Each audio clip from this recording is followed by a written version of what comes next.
All right, so our speaker today, Roberta Glenn, is Project Coordinator and Community Liaison for the Alaska Arctic Observatory and Knowledge Hub.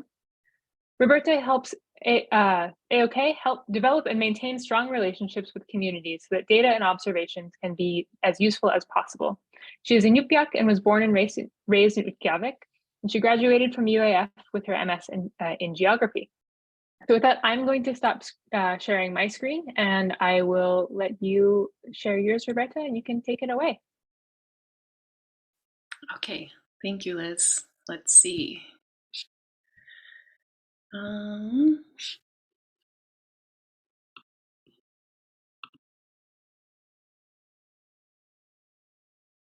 Okay, so can everyone see? Is that okay? Yes, looks great. Okay. Hi, everyone. My name is Roberta Glenn, and today I'll be talking a little bit about insights from coastal Arctic and Indigenous observers at the Alaska Arctic Observatory and Knowledge Hub. And I'd like to take this opportunity to acknowledge our observers from AAOKH, or the Alaska Arctic Observatory and Knowledge Hub, Billy Adams, Joe Mello-Levitt, Robert Bobby Schaefer, Stephen Putkutuk, Guy Omnick, and Carla Sims Kayutuk. This work would not be possible with all of their important contributions.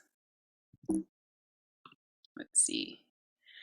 So, Pagagifsi, Uvangaturak, Nalog Mutun, Roberta Glenn, Utkelvig Miugurunga, Ilisaktunga, University of Alaska Fairbanks, me.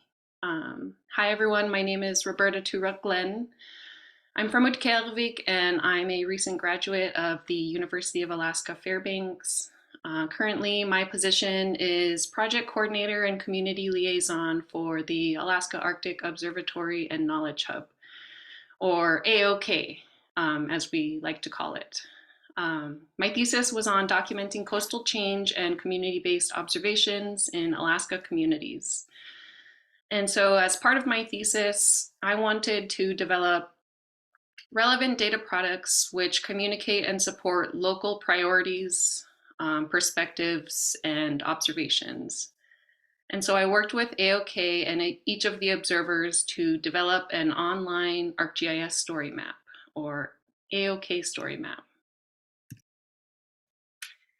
So normally, Dr. Donna Hauser, who is the science lead for AAOKH and my advisor, and now boss, she would be co-presenting with me to give you all a little bit more comprehensive understanding of our monitoring network. But I know she's given a few IARPC talks on AAOKH in the past. I believe she should also be here this morning, though.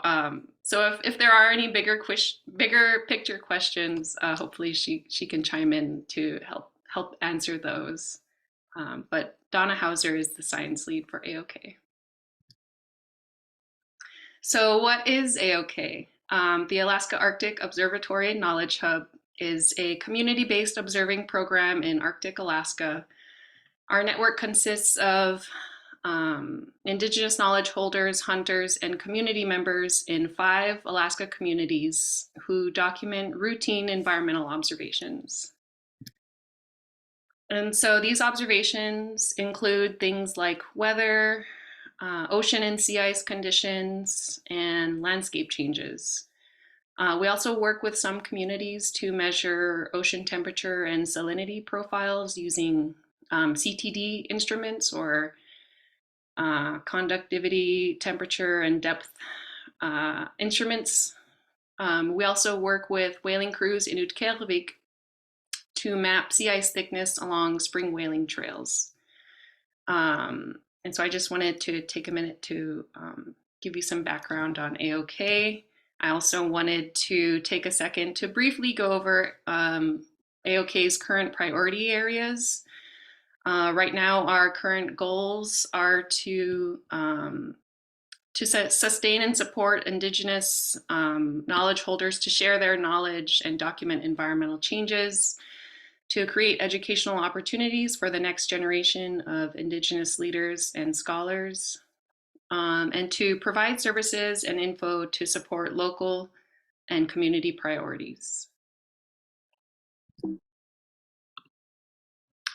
And so I wanted to briefly cover some of the how and why of this story map. I wasn't sure what I wanted to do with AAOKH observations or how I should go about trying to synthesize what the observers are seeing. And just for some background, our AAOKH database currently has over 9,000 observations, dating back to at least 2007. And so there's a lot of observations, and I wasn't sure how I wanted to tackle this. One thing I did know I wanted to do, I wanted to focus on local concerns and priorities. What are people worried about? And so I took my direction from the annual AAOKH steering group meeting, where observers reflect on and share some of the recent changes they've observed in their communities. And so what I heard from them were specific changes which were impacting three things: subsistence activities, travel access, and community infrastructure. And so from there, I set out to identify any observations that identify conditions leading to these local impacts. And so I followed up with one-on-one conversations with some of the observers, which I recorded with their permission. And I compiled supporting instrumental data to also include alongside their local observations. I chose to do it this way to use data and observations from multiple knowledge systems and perspectives, because I wanted to be able to communicate a story, not just data, but a story, a narrative of Arctic coastal change from the perspective of people who have been living and thriving there for millennia. I wanted the outside world to hear directly from Inupiaq people what's going on and how communities are being impacted. And so that's the reasoning behind this story map. So what do the observations say? Well, the observations fall into four main themes: warmer temperatures, changing winds, coastal storms, and sea ice changes. And I'll give everyone here a little bit of a snapshot of my story map. Here's a screenshot from the first page header. I don't know if the link has been shared, but there's a link here. Maybe if someone wants to drop one in the chat, they can do that too. But yeah. And so one of the themes was warming temperatures. 2019 was a big year. It was a warm winter. And this shows in Bobby Schaefer's observations from Kotzebue, where he describes a lack of sea ice in Kotzebue Sound. And here I include a graphic put together by Rick Toman, showing the satellite view of Kotzebue Sound. The folks from the university, when they came up here to do the sea ice study, they came up here to do a study in 2019, and there was hardly any ice to study because we just didn't have any ice that year at all. We're 30 miles north of the Arctic Circle, and the Kotzebue Sound was ice-free for almost the whole year. So another theme was changing winds, and winds affect snow accumulation around the AAOKH communities. And here's an example from Kaktovik, where Carla Sims Kayutuk describes strong winds inhibiting snow accumulation, making travel access difficult in the winter. Our tundras have been pretty bare. We'll have a thin layer of snow out on the tundra, but we're still seeing a lot of the grass and the brown from the tundra. It's especially real bad up in the mountains for the hunters. It makes it real hard for them on machines. Sometimes makes it pretty costly for them, especially when they're going up to hunt the sheep.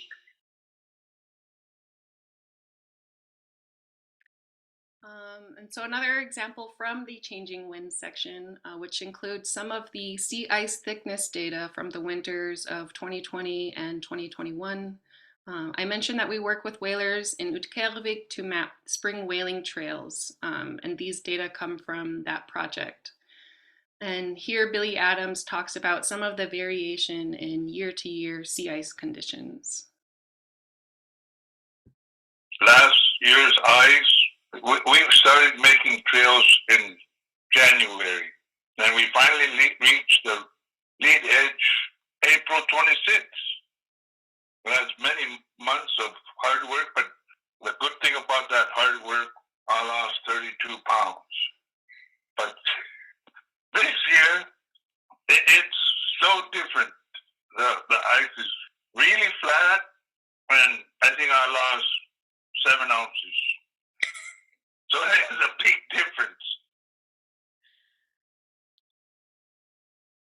And so another theme was coastal storms, flooding, and erosion. Observers in each of the AAOKH communities have reported coastal storms impacts. Coastal storms, flooding, and erosion impact critical community infrastructure, as well as important cultural use sites. And so here, Billy Adams describes erosion in recent years impacting Observatory.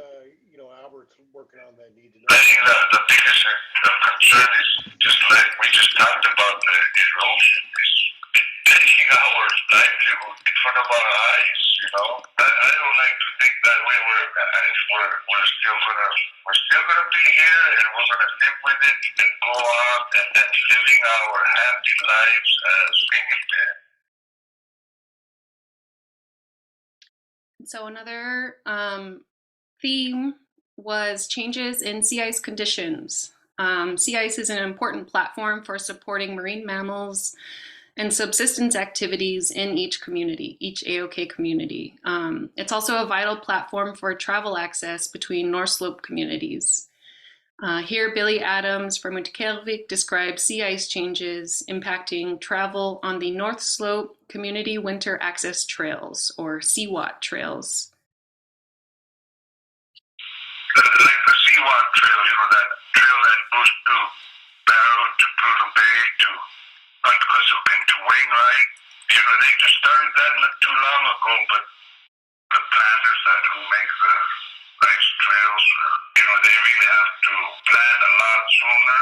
Some of the freight haulers, like the local people like Kulip, Pepley, and Arnie Erie, they used to go over the ocean a lot sooner, like in late in December, January, but they've been, they've been hugging the coastline because the ice has been not really set in. The ice opens and closes, it makes tide cracks and those kind of things that the freight haulers are worried about. And I think it's happened more often now is that those more and more cracks, but they wait till January and to February where it's a little safer. So that adjustment has shifted a lot for the travel, but a lot of people are very happy about being able to get groceries from Barrow or from driving to Fairbanks, And so another section in my story map that I haven't mentioned yet is this one on subsistence change. Observers in each of the AAOKH communities report shifts in their subsistence calendars, having to go out earlier, and stronger variation in year-to-year conditions, all of which impact their subsistence activities. However, the observation shown here from Bobby Schaefer and Kotzebue doesn't communicate those changes. I received feedback on my story map from Billy Adams from Utqagvik, and he told me to include something positive, to reiterate that despite these rapid environmental changes, that communities are still able to go out and harvest animals. There are still animals out there with healthy populations that are able to be harvested and that folks have access to. And so I included this observation here from Bobby Schaefer describing plentiful caribou, fish, and herring around Kotzebue Sound. And I'll play a clip from Bobby where he talks a little bit more about subsistence changes. We used to get caribou almost like clockwork in August, late August, early September, coming through and migrating south. And this year, we got them in November. The conditions out there were just too warm for them to go south. The waterfowl, they're starting to nest a month earlier, than they normally nest. And, so they're in a state of confusion as well, but we're so used to the norm that when something like this happens, the animals have to evolve and adjust. And so this section was added as a direct result of feedback from the AAOKH observers, and I thought that I would include and share that here. So to conclude, I think one of the big strengths that we have for AAOKH right now is our partnerships with each of the observers and the communities. I think that with the direction that AAOKH is going in, we're going to be looking more at how we can better address community priorities and how this kind of monitoring, long-term sustained monitoring effort can begin to inform climate adaptation planning or co-management strategies. Because local observations give us insight into local impacts, and documentation of these observations can give us a baseline from which to measure future change. And so through AAOKH, we can track changes in the environment which are important to Arctic communities, and they can start to inform bigger picture things such as climate adaptation planning and hazard mitigation planning. But more importantly, we can learn about local impacts at the community level from the perspective of the people who live there. I think that's about it. If anyone wants to learn more, I have my email listed here as well as Donna Hauser. I would encourage everyone, if you're not already, to check out our Facebook page. We share observations pretty regularly there from the observers. And otherwise, you can visit our AAOKH website, which is also listed here. But otherwise, Koyunakbak, thank you very much. If anyone has any questions, I think we can maybe move forward with that. Thank you so much, Roberta, and I hope everyone will join me in giving a virtual round of applause for a really wonderful presentation. So thank you so much. If folks have questions or comments, you can ask them in multiple ways. You can put it in the chat either to everyone, or if you want to chat it directly to me, I can share it anonymously. Also, if you have a question you'd like to ask out loud, you can use the raise hand function and we'll sort of switch back and forth between them. So yeah, questions in multiple ways. I can kick it off while folks are maybe thinking of questions or typing away. Roberta, can you speak a little bit to how communities are using this story map, or researchers, or maybe a little bit of both? I mean, well, more recently, the only way I see as people like accessing my story map is in forums like this, where I'm able to present on some of the work that I've done, and also some of AAOKH's current efforts. Otherwise, we're looking right now at how we can start to get some of these observations in the hands of people who the observers would like them to start using. And so, yeah, I mean, otherwise, I've just been presenting on my story map in different forums, and I know that some professors or some teachers are using it in their classrooms to talk about how the Arctic is changing and local perspectives. Thank you. Arlo, I see you have your hand up.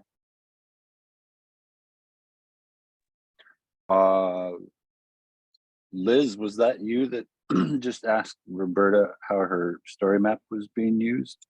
That was me. Yeah, I can speak to that. I just started here at UAF International Arctic Research Center, IARC, as a diversity and inclusivity coordinator. And I started end of November, which is like the most quiet time of the year to be on campus. Everybody's out at conferences and getting ready for holidays and stuff. And I'm from rural Alaska, also off-road system, and I was doing some exploring around the IARC website to do some ground truth trekking and figure out, what the connections are here for my job. And I ran across Roberta's story map, and I went through the whole thing, and for me, I could really feel the rural roots and values and village-based ethics show through her story map. And it was a really good reminder for me that in my efforts as a diversity and inclusivity coordinator, I can't do this work alone. It takes community. That's the biggest thing I remember feeling from Roberta's story map, was the importance of community and working together. So I just wanted to throw that out there, that there's more to her story map than just the obvious. It's got a real mucked up flavor, man. Thank you, Arlo.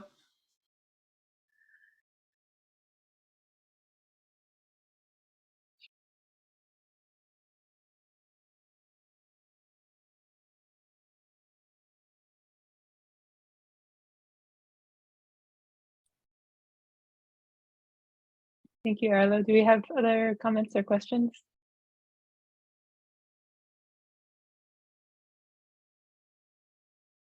George, go ahead. Yeah, hello. Thank you very much. I'm a big believer in this kind of sharing. And I wanted to share an example of something that I don't think we'd have known if somebody hadn't had local knowledge.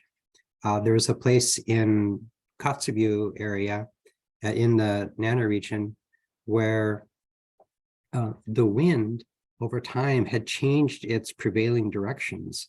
And without people knowing where the winds used to come from and how they're performing, we could have made some decisions based on historical data that was not accurate with how things were evolving. And then another thing that happened is there used to be clouds that would be in a certain part of the horizon, and they moved because, in terms of their prevailing presence, because of, I think, changes in the wind patterns and cooling the air and making water condense out and form the clouds. And again, sighting solar rays, very important to understand where the insolation might be blocked by natural effects, moving from direct to diffuse. So I just think having this history, as well as this real-time observing capability from people who are local and know the land for many generations, very important. I appreciate the willingness to share, and hope we can find ways to help that get out broadly.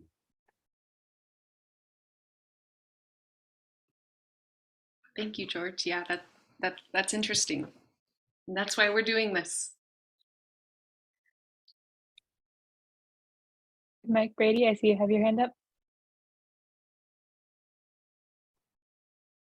Hey everyone, so I'm Mike Brady. I'm with the data management team of IARPC Collaborations. So I really enjoyed the rich qualitative data that you presented, in particular the audio transcripts. I'm just curious about data management aspects of these data, and to include things like your experience getting permission to both collect and disseminate, how that was communicated, what the arrangements were for making sure that it was disseminated or to be disseminated in a respectful manner to the wishes of the participants, things like that, just what the overall experience was, and also what the vision is for archiving these qualitative data and disseminating further. Are there dissemination constraints that we should be aware of? Are we seeing all the data, or what decisions did you make to share some and maybe not other parts of your data? Thank you. Yeah, thank you.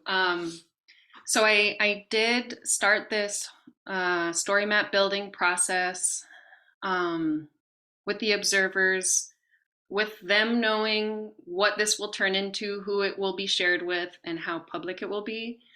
And so this whole process was, they knew what my plans were for building the story map and for sharing it widely with the general public. And so that was the understanding in first building the story map, but also in some of the follow-up conversations, which I was able to record. Those are all things that the observers wanted to share. Those are all things that it was important for them to communicate to a broader audience. And so right now, actually, we have been revisiting, what are the constraints for having and housing this kind of data. And so we just had a meeting actually in November to discuss further, okay, what aspects of their observations would they like to keep protected, and which aspects would they like to share. And so right now we're in conversations with them about how to go about, either adding protections or emphasizing different groups who the observers would like to be using their observations. But for the story map, I would like to also add that maybe the observations that you see there, the text for the observations, that probably wasn't the full observation. So not even all of the information from each observation is shared. I was told to keep it a little bit short and sweet with my story map. And so the observations range from one paragraph to multiple paragraphs. And I had to kind of shorten them down to these little snippets of exactly what they were seeing and describing. And so the database does actually house their full observations, and that access to that database comes with a use agreement that you must agree to in accessing the observations. There are requirements that you need to adhere to. And so there's that side of things, and we are in current discussions with the observers on how best to move forward, sharing their observations appropriately. I hope that answers a little bit of your question. Thank you. Yeah, that was terrific. And just, if you want another audience for these topics, IARPC Collaborations has a team focused on data management to include qualitative data management. So if you want someone to bounce ideas off or share your work with, we can make that platform available to you as well. Thanks. Okay. Wow, great, thank you.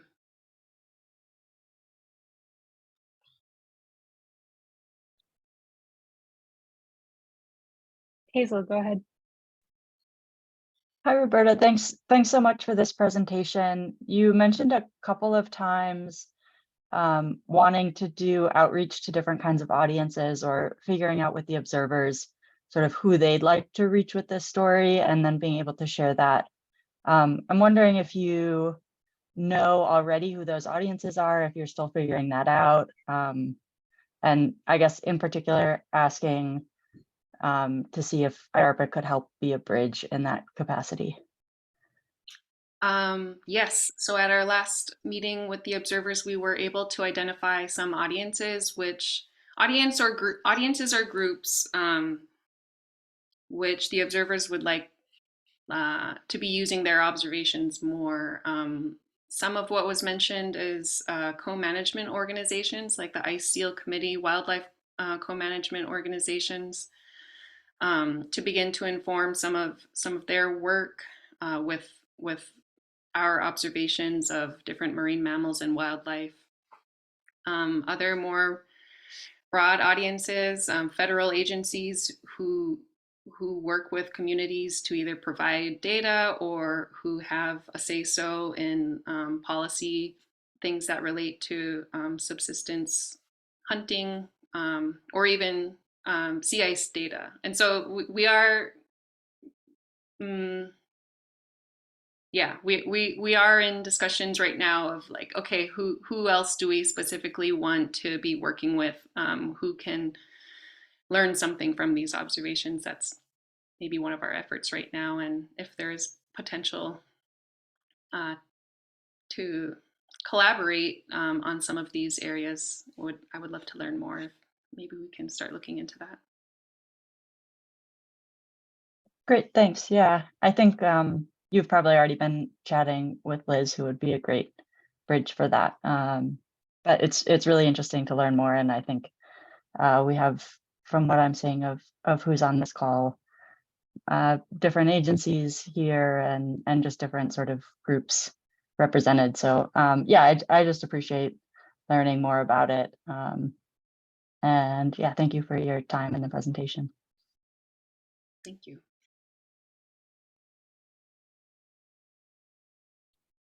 Yeah, Benjamin.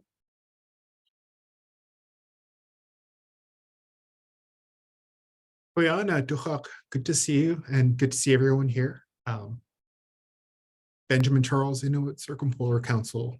I was wondering, Duchok, if you may elaborate on a long-term idea or your ideas for a long-term regarding your project and how it may tie into larger scale, such as within international regimes, and how it may assist in making informed decisions for the Arctic. Your project is beautiful and it speaks within the community and regional levels, but I was wondering if you could elaborate on how it may tie into those international scales. And thank you again. Yeah, thanks.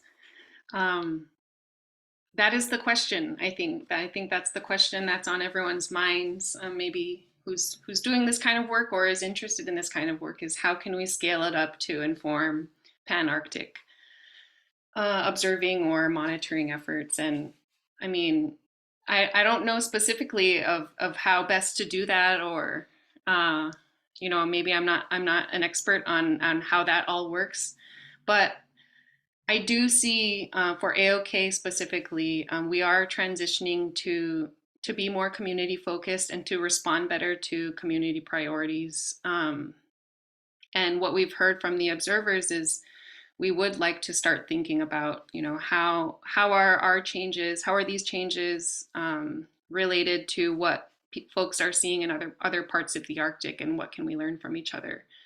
And so I do see us beginning to better address those local community questions and priorities, and figuring out ways to support sharing their observations with other monitoring organizations and other groups in general across the Arctic. But I don't know how it will happen. I don't have anything to say on it right now, but that is one of our priorities.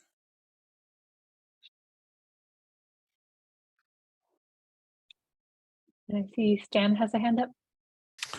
Yes, thanks, Roberta, for your presentation. I guess my question is for AAOKH, is there a way you guys, or have you talked to anybody about the community access winter trails and the collection of data that's done on a seasonal basis for kind of snow cover, wind direction, wind temperatures out there, and just the kind of local feedback from when those trails get started? Because I know the last 20 plus years, it's been harder to start, just like you said, with the sea ice. We've seen a lot more temperatures, not getting as cold, and being harder to make actual trails. So I wonder if you could, like, if that's some kind of thing you guys looked at for as far as getting data on that winter trail, and what they be used for future data for your projects. Yes, so that is actually not anything that we had any previous data on. That's something that was a total organic discussion point when Billy Adams and I were speaking on the phone. And it seemed like a real practical, you know, this environmental change is happening, and that change is affecting our travel access between communities. We aren't in contact or communications with the CWAT team. I know that's something that could be like another potential means of informing local or community decision making, and is how these observations could inform some of that long-term, how those CWAT trails are doing. And I do know that they change, and I think maybe you mentioned that, but they do change from year to year where the trails are and where folks are driving. But yeah, no, I'm sorry, I don't have any other information about those CWAT trails, but I did want to include that because that could also be another potential avenue for working with some local groups and organizations. Thank you.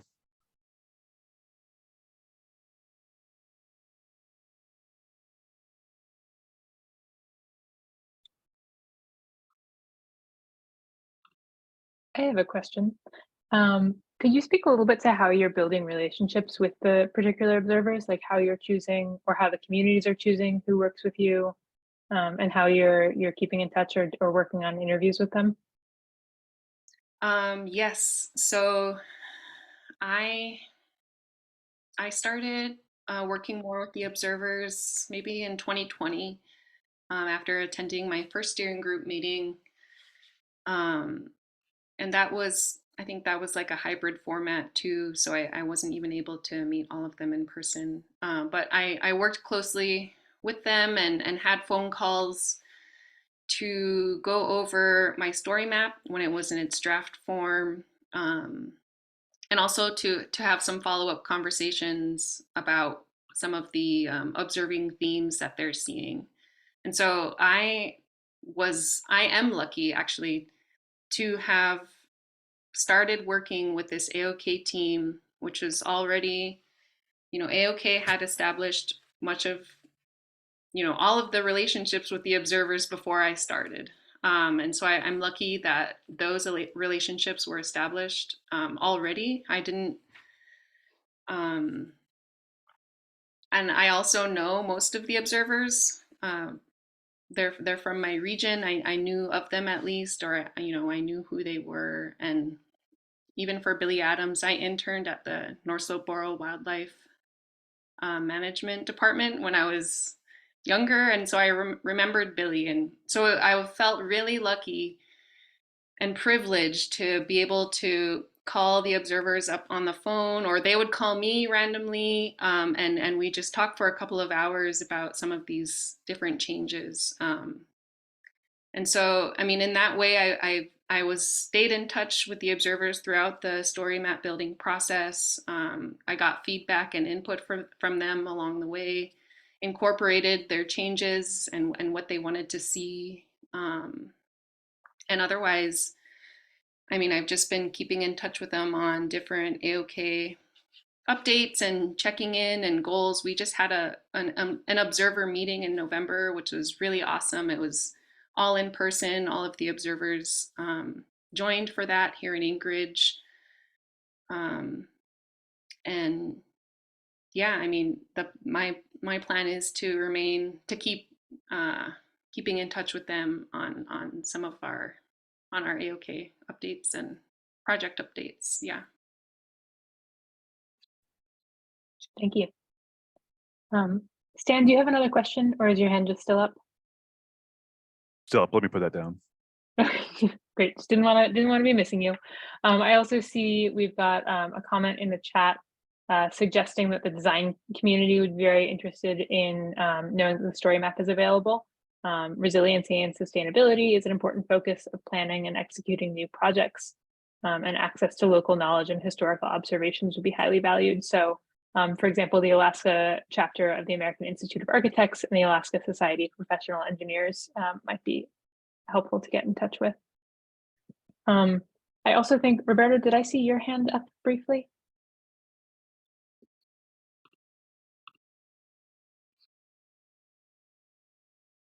Maybe I did. And Liz, I have Roberto's Zoom link, and apparently I did not rename myself. So that would be me. My apologies. I will read myself, but can I ask a question while Please I'm do. doing that? So this might be for both Donna and you, Roberta. I speak to the fact that as currently representing a funding agency, there's always that question of how to equitably distribute funding, especially if there are academic partners and community members. Has there been more discussion about how to fund our community observers or community partners more equitably in doing this type of work? Maybe Donna, if you're on, maybe you can speak to this one if that's okay with you. Yeah. Hi, good morning. And sorry, I don't know if the message was relayed. I had to pop off, but I'm back. So I did catch that question.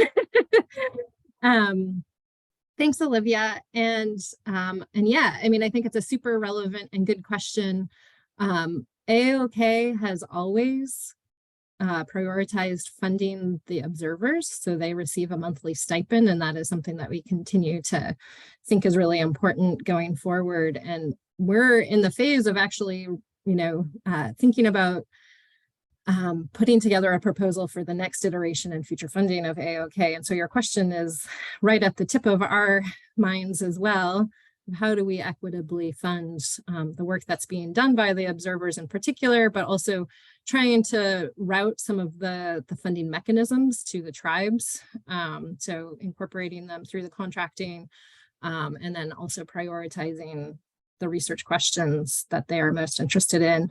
And in particular, thinking about how these observations that are really relevant on local scales and can be used by the tribes for things like climate change adaptation or planning, and also be tied into things like co-management, for example. So I don't know if that completely answers your question, if you had a follow-up, but hopefully that helps. But absolutely, I think an important component of these types of community-based programs should be making sure that some form of funding does go to the people who are actually making the observations and contributing their knowledge. So hopefully that was what you were getting at. I might have missed something. Yeah, no, that's the great. interim. Can I ask a real quick follow-up for Roberta? I think you represent a success case for someone who was involved in the education side and then turning this into a job.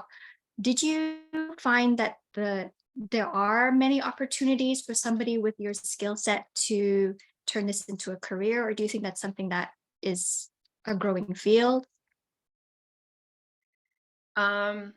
I think that there are many opportunities. There are many opportunities that I've heard of, but I think also, like, from a early stage, maybe like the end of my undergrad, I started to realize that I care more about communities and more about working relationships between communities, rural communities, and research institutions, whether that's university or the state or federal agencies.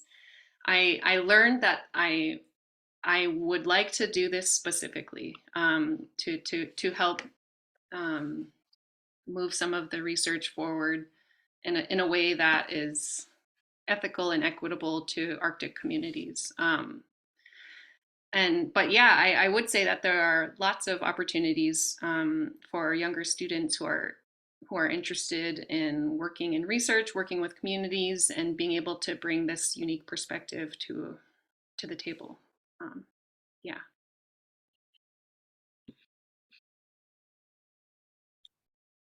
Benjamin, I see you have your hand up again. Go ahead. Oh, thank you again. Benjamin Charles, Inuit Circumpolar Council. I had a follow-up question to Roberta's. In a follow-up question rather to your answers regarding equitable funding, in the evolution of Indigenous knowledge from Indigenous communities, directly from your observers who are extraordinarily brilliant in their communities and contributing to community observations that lead to solutions in the Arctic. Are there plans for succession, or rather succession planning for your current observers and the transference of knowledge to younger generations for your future observers?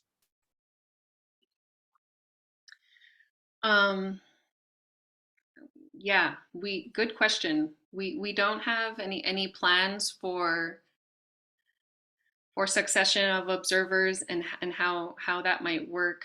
I think, yeah, from my understanding, observers in each of the communities have either been volunteered by local leaders, either from the tribe or from somewhere else in the community. They've been volunteered by someone else, or they have volunteered themselves and are interested in doing environmental monitoring in their community.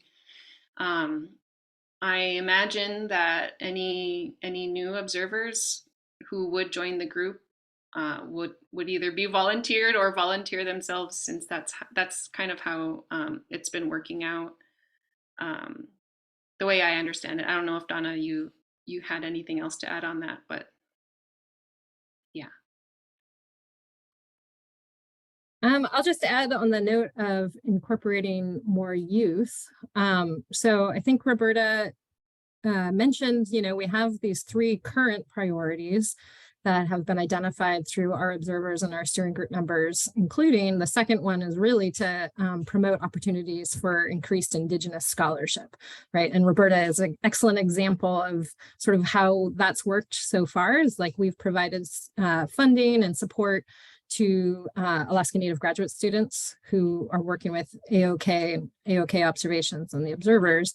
And that's something that we'd like to continue into the future. But I think Roberta mentioned also, we just recently had an observer meeting in November where we were asking our observers, well, who are the primary audiences? Who are the primary people that you would like to be using these observations? And young hunters in their communities was one of the answers, but another answer, and which has been a consistent answer, is youth in their communities. And in particular, we're thinking K to 12, education levels, and probably middle school and high school. And, we have done some education and outreach over the years through AAOKH, but this is an area that I think we're going to, again, look at a little bit more closely to really try to grow that going forward in our future funding for AAOKH, and it's been identified several times by the observers.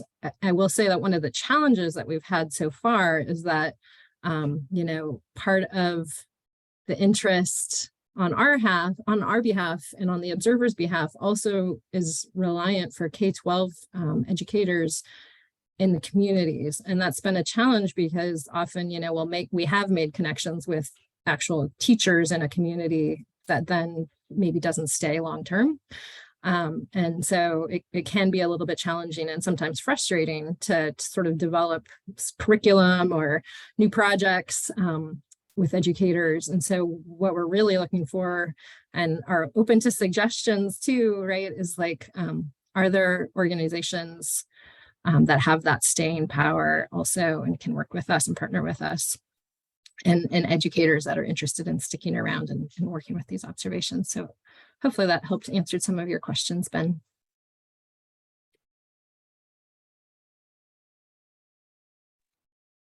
I see Kaya, you have your hand up, and then I think we maybe have time for one more question after that. So Kaya, go ahead.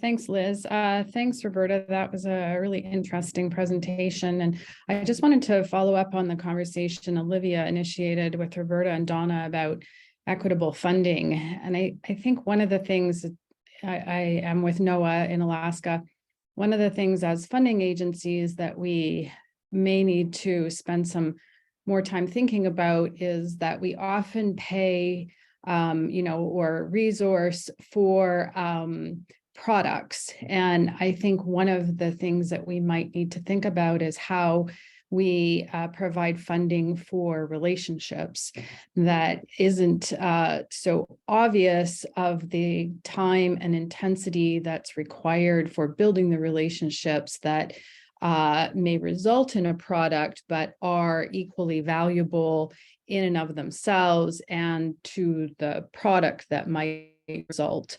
So I just wanted to throw that into the conversation. It's something that I've spent some time thinking about, and I think it's valuable for us as a community looking at working in the Arctic, how we address that particular challenge. Thank you.